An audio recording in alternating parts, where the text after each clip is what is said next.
ಪ್ರಿಯರು ಸಾಕಷ್ಟು ಜನ ಇದ್ದೀರಿ. ಆದ್ರೆ ಸತತವಾಗಿ ಈ ಮೊಟ್ಟೆ ಡೇಂಜರ್ ಅನ್ನುವಂತಹ ವಿಚಾರವನ್ನ ಕೇಳಿ ಸಹಜವಾಗಿ ಆತಂಕಕ್ಕೆ ಒಳಗಾಗ್ತಿದ್ದಾರೆ ಮೊಟ್ಟೆ ಪ್ರಿಯರು.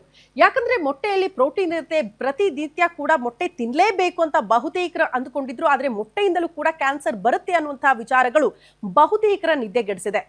ಈ ವಿಚಾರಕ್ಕೆ ಸಂಬಂಧಪಟ್ಟಂತೆ ತಜ್ಞರ ಅಭಿಪ್ರಾಯನು, ನಿಜಕ್ಕೂ ಮೊಟ್ಟೆ ತಿನ್ನೋದ್ರಿಂದ ಕ್ಯಾನ್ಸರ್ ಬರುತ್ತಾ? ಆ ಕುರಿತ ಒಂದು ವರದಿ ಇಲ್ಲಿದೆ ನೋಡಿ.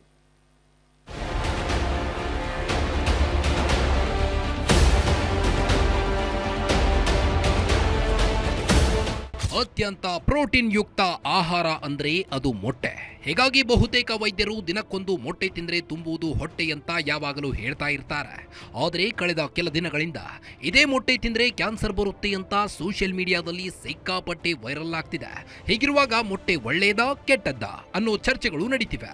ಮೊಟ್ಟೆಯಲ್ಲಿ AOZ ನೈಟ್ರೋಪ್ಯೂರಾನ್ ಎಂಬ ಆಂಟಿಬಯೋಟಿಕ್ ಅಂಶ ಇದ್ದು ಇದು ಆರೋಗ್ಯಕ್ಕೆ ಉತ್ತಮ. ಆದರೆ ಕೋಳಿ ಫಾರ್ಮ್ನಲ್ಲಿ ರೈತರು ಸುರಕ್ಷತಾ ಕ್ರಮಗಳನ್ನು ಕೈಗೊಳ್ಳದೇ ಇದ್ರೆ ಇಂಥ ಸಮಸ್ಯೆಗಳು ಹುಟ್ಟಿಕೊಳ್ತಿವೆ.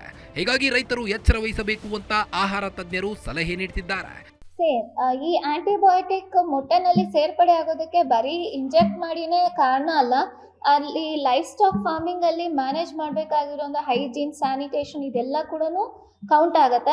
ಅಕಸ್ಮಾತ್ ಆ ಫಾರ್ಮಿಂದ ಬಂದಿರೋ ಮೊಟ್ಟೆಗಳು ಏನಾದರೂ ನೀರೆಲ್ಲ ಟ್ರೀಟೆಡ್ ಇಲ್ದಿರ, ಹೈಜೀನು, ಸ್ಯಾನಿಟೇಷನ್, ಆ ಕೋಳಿಗೆ ವ್ಯಾಕ್ಸಿನೇಷನ್ಸ್ ಇದೆಲ್ಲ ಹಾಕಿಲ್ಲ, ಮತ್ತು ಅಲ್ಲಿ ಹೈಜೀನ್ ಫಾಲೋ ಇಲ್ಲ, ಸ್ಟ್ಯಾಂಡರ್ಡ್ ಪಾಲಿಸೀಸು ಮತ್ತು ರೆಗ್ಯುಲರ್ ಬಯಾಲಜಿಕಲ್ ಟೆಸ್ಟ್ಗೆ ಮೊಟ್ಟೆಗಳನ್ನ ಕಳಿಸ್ತಾ ಇಲ್ಲ, ಈ ಥರ ಎಲ್ಲ ಒಂದು ಸ್ಟ್ಯಾಂಡರ್ಡ್ ಇಲ್ಲ ಅಂದರೆ ಖಂಡಿತವಾಗೂ ಅಲ್ಲೂ ಕೂಡ ನೀರಿಂದ ಅಥವಾ ಸುತ್ತ ವಾತಾವರಣದಿಂದ ಕೂಡ ಆಂಟಿಬಯೋಟಿಕ್ ಸೇರೋ ಸಾಧ್ಯತೆಗಳೇ ಹೆಚ್ಚಾಗಿರುತ್ತೆ.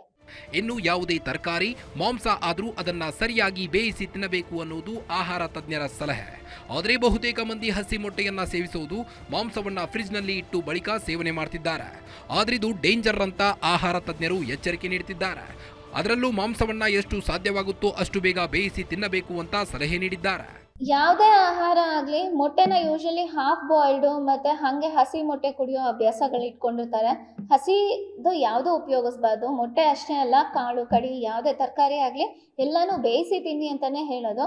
ಅದರಲ್ಲೂ ಈ ಲೈಫ್ ಸ್ಟಾಕ್ ಅಂದರೆ ಕುರಿ, ಕೋಳಿ, ಮೊಟ್ಟೆ ಈ ಥರದನ್ನೆಲ್ಲ ನಾವು ಯಾವುದು ಹಸಿದು ಹಾಗೆ ಸೇವನೆ ಮಾಡಿದ್ರೆ ಖಂಡಿತವಾಗೂ ನಮಗೆ ಹಲವಾರು ತೊಂದರೆಗಳನ್ನ ಅನುಭವಿಸ್ಬೇಕಾಗತ್ತೆ. ಯಾಕೆಂದರೆ ಅದು ಒಂದ್ಸಲ ಸ್ಲಾಟರ್ ಅಂದರೆ ಕಟ್ಟಾದ್ಮೇಲೆ ಅದರಲ್ಲಿ ಏನು ಮೈಕ್ರೋಬಿಯಲ್ ಆ್ಯಕ್ಟಿವಿಟಿ ಸ್ಟಾರ್ಟ್ ಆಗಿರುತ್ತೆ. ಸೊ ಹಾಗಾಗಿ ಅದನ್ನು ಎಷ್ಟು ಬೇಗ ನಾವು ಅಡಿಗೆಯಾಗಿ ಕನ್ವರ್ಟ್ ಮಾಡಿ ಅದನ್ನು ಸೇವನೆ ಮಾಡಿ ಮುಗಿಸೋದು ತುಂಬ ಇಂಪಾರ್ಟೆಂಟ್. ಅಷ್ಟೇ ಅಲ್ಲ, ಇಂಥ ಆಹಾರಗಳನ್ನ ನಾವು ಫ್ರಿಡ್ಜಲ್ಲಿ ಇಟ್ಟು ನಂತರ ಉಪಯೋಗಿಸೋದು, ಬಿಸಿ ಮಾಡಿ ಉಪಯೋಗಿಸೋದು, ಇದು ಕೂಡ ದೇಹಕ್ಕೆ ಹಾನಿಕಾರಕ. ಸದ್ಯ ಮೊಟ್ಟೆಯ ಬಗ್ಗೆ ಶುರುವಾಗಿರುವ ಆತಂಕ ದೂರು ಮಾಡುವ ನಿಟ್ಟಿನಲ್ಲೇ ಆರೋಗ್ಯ ಇಲಾಖೆ ಮೊಟ್ಟೆ ಸ್ಯಾಂಪಲ್ ಪಡೆದು ಲ್ಯಾಬ್ಗೆ ಕಳುಹಿಸಿದೆ. ಆ ವರದಿ ಬಂದ ಬಳಿಕ ಮೊಟ್ಟೆಯ ಸತ್ಯಾಸತ್ಯತೆ ತಿಳಿಯಲಿದೆ. Ullas Kiruvase, guarantee news, Bengaluru.